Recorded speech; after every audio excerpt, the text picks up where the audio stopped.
सर्वांनी काम केलेलं आहे इथे. तर सगळ्यांसाठी टाळ्या वाजवा आणि त्याचे धन्यवाद करा. आणि मी मातांच्या चरणी अशी इच्छा व्यक्त करतो की सगळ्यांना आम्हाला सुखी ठेव आणि समाधानी ठेव. जय गजानन. आता आपण आरतीला सुरुवात करत आहे.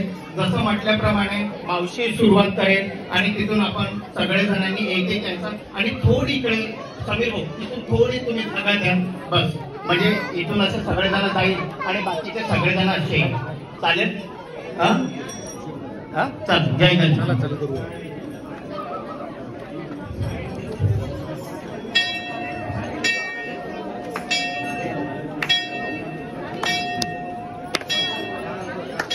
टाळ